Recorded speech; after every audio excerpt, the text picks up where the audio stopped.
morning, students. How are you? Fine, I think. Hope you all are fine. Let's start today's lecture. Today we'll discuss about the topic function. This is a lecture number 4. In previous lecture we have discussed about the relations. उससे पहले हमने discuss किया था Cartesian product, Cartesian product, relations. Now will discuss function.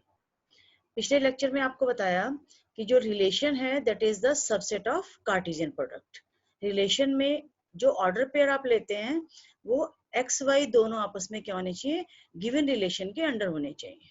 जो भी आपको relation दिया हुआ है दो नंबर्स में, उस रिलेशन के अंडर जितने भी हमारे पास ऑर्डर पेयर्स आते थे वो हम कार्टेशियन प्रोडक्ट में से कलेक्ट कर लेते थे. अब फंक्शंस में क्या करना है आपको. फंक्शंस की डेफिनेशन है a relation f from a set A to set B is said to be a function if every element of a set A has one and only one image in set B. सबसे पहले तो ये पता होना चाहिए आपको कि function तक जाने के लिए जो भी हमारे पास हम ऑर्डर पेयर्स उठा रहे हैं वो कहाँ होने चाहिए, रिलेशन में होने चाहिए पहले. यानी कि वो रिलेशन के सेट में. अब हम एक कंडीशन और डालेंगे, अगर वो कंडीशन सेटिस्फाई होती है तो वो रिलेशन क्या बन जाएगा, फंक्शन बन जाएगा. और वो कंडीशन क्या है कि हर एलिमेंट जो सेट ए में रखा हुआ है उसकी मैपिंग सेकंड सेट बी के अंदर होनी चाहिए. यानी कि हर एलिमेंट जो कि ए में है उसकी एक इमेज कहाँ होनी चाहिए, सेट बी के अंदर होनी चाहिए. अगर ऐसा है तो उस रिलेशन क्या बन जाएगा, फंक्शन बन जाएगा. और you can you can also think about it कि what is the relation between relations and functions. relations और function में क्या relation हुआ कि relation में से function निकल कर आ रहा है तो function क्या हुआ, function is a subset of relation. अगर शुरू से हम देखें तो क्या बना, function is a subset of relation and relation is a subset of Cartesian product. तो सबसे बड़ा सेट क्या हो गया, कार्टेशियन प्रोडक्ट का सेट हो गया, और सबसे सेट छोटा जो हुआ वो क्या हुआ, फंक्शंस का हुआ. हम कंडीशंस अप्लाई करते चले गए और जो कंडीशंस अप्लाई करने के साथ साथ जो हमारे पास डेफिनेशंस बनी वो हमने लर्न करनी है, रिलेशंस की भी और फंक्शंस की भी. So next one is what, special type of relation is called function. I just told you relation is what, relation is a subset of Cartesian product and function is a special type of relation. So we can say function is a subset of relation. हाँ, जब भी लिखेंगे function को तो small f से लिखेंगे. और small f से कहाँ तक जा रहे हैं, सेट A से सेट B तक जा रहे हैं, तो उसको लिखने का तरीका क्या रहेगा, f colon sign A to B. अब जो भी एलिमेंट्स A के अंदर से हम उठाते हैं, जो मैप करते हैं B में जाके, वो A के जितने भी एलिमेंट्स होंगे वो क्या होंगे, हमारे पास डोमेन का सेट हो जाएगा. और जहां पर जाकर B में वो एलिमेंट मैप करता है, वो जो इमेज बनेगी B के अंदर, वो इमेज वाला सेट हमारे पास B से आएगा. और जो फुल सेट B होगा वो क्या हो जाएगा, कोडोमेन सेट हो जाएगा. अगर एक और चीज यहाँ से देखें, B से अगर वापस मैं एक ही तरफ देखती हूँ एलिमेंट्स, यानी कि B एलिमेंट जिससे मैप हुआ है उसके कॉरस्पॉन्डिंग में A में जो एलिमेंट था वो B के एलिमेंट के क्या हो जाएगा, प्री इमेज हो जाएगा.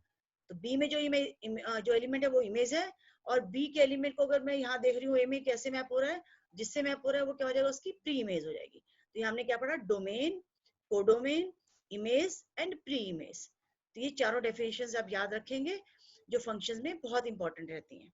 अभी हमने पढ़ा कि फंक्शन कहते किसे हैं. अगर हमें ये पता लग जाए कि किस तरह के रिलेशन को आप फंक्शन नहीं कहेंगे तो it's very easy to get कि व्हाट इज अ फंक्शन. तो सबसे पहले हम ये देखेंगे, जैसे मैंने यहाँ पर एरो डायग्राम में शो किया हुआ है कि एक फंक्शन लिया मैंने y is equal to x plus 1. You can write this y as fx.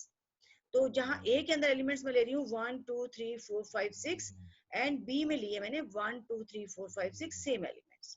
अब मुझे देखना है कि यहाँ पर अगर मैं x लेती हूँ तो y क्या निकल कर आ रहा है मेरे पास, 1 plus 1 2. तो 1 किससे मैप होगा, 2 से मैप हो जाएगा.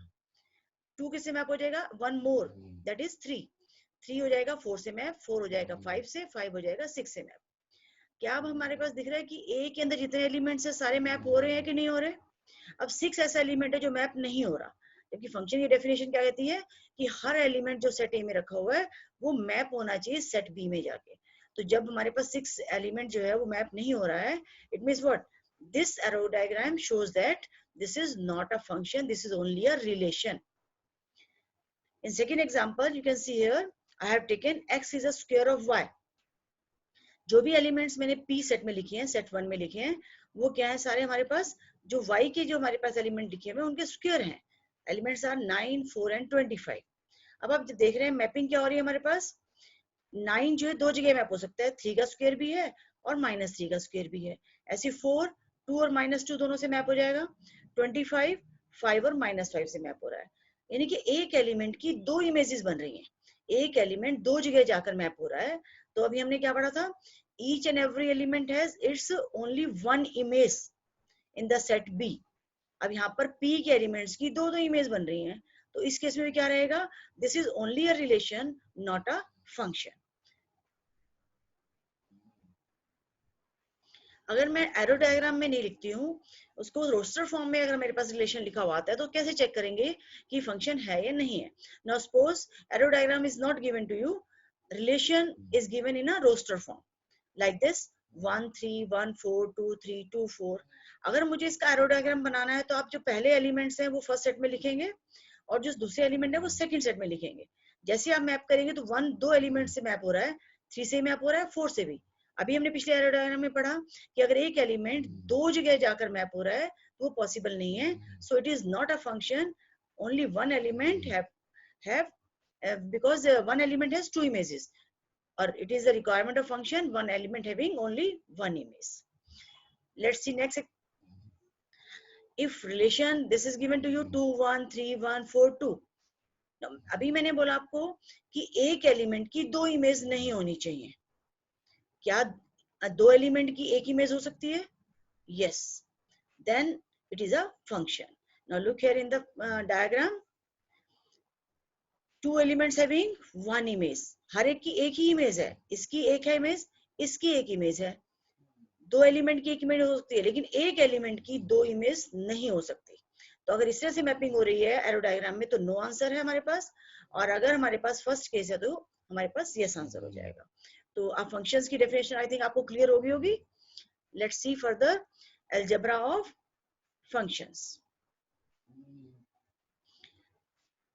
Algebra of, here I have written real functions, but the meaning of here functions and real function, what is the difference between these two? Real functions means अगर आप जो भी हमारे पास फंक्शन में डोमेन और कोडोमेन की बात करेंगे वो दोनों कहाँ से आएंगे, रियल नंबर सिस्टम में से लेने हैं आपने. तो रियल नंबर सिस्टम के यानी कि अगर मैं कहती हूँ कि function f a to b, तो a और b कहाँ होने चाहिए, a और b रियल नंबर्स का सबसेट होने चाहिए. That's why we are written real functions.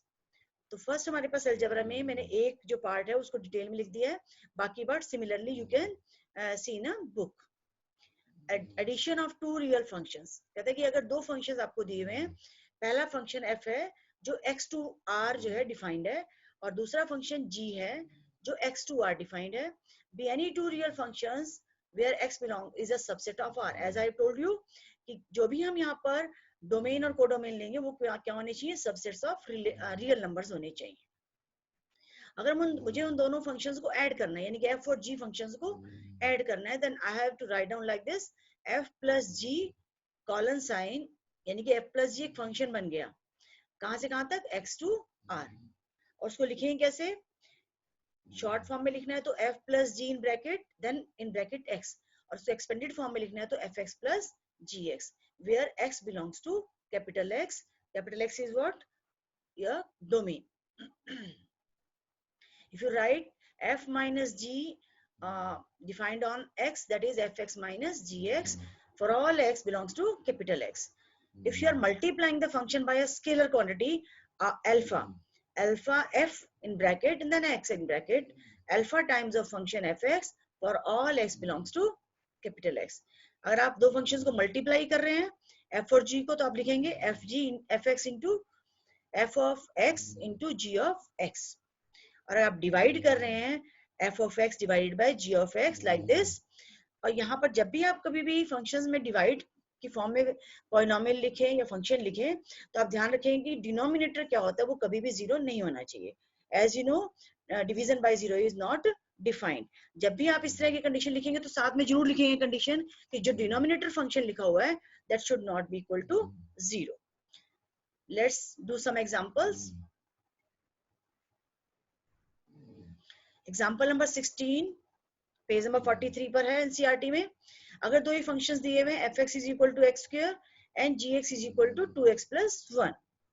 You have to find out addition, subtraction, multiplication and division of these two functions. How to do this? आपने क्या करना है, दोनों फंक्शंस को ऐड करना है. मैंने आपको अभी बताया कि f plus g of x को क्या लिख सकते हैं, fx प्लस gx. fx की जगह fx की वैल्यू पुट कर देंगे, gx की जगह gx की वैल्यू पुट कर देंगे, और ये हमारे पास जो है कंबाइंड फंक्शन आ जाएगा x square plus 2x plus 1 and it is defined from x to r. Difference निकालना है तो आप माइनस साइन के साथ दोनों फंक्शंस को पुट करेंगे, fx की जगह पे x स्क्वायर आ जाएगा. जैसे माइनस साइन लगाएंगे, change the sign of gx, you will get minus 2x minus 1. Multiply करना है दो फंक्शंस को, like right like this and multiply them, x square into 2x plus 1, you will get 2x cube plus x square. Now when you divide these two functions, I have told you gx should not be equal to, you have to write and along with this function x square upon 2x plus 1, and this x is not equal to minus half. What is the meaning of this? 2x plus 1 should not be equal to 0 because function cannot be divided by 0.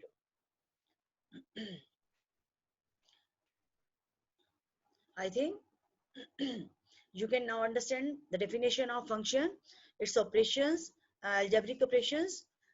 You can do now exercise 2.3 and we will discuss in next lecture the graphs of real functions, different types of graphs. Thank you. Have a nice day. Have a wonderful day.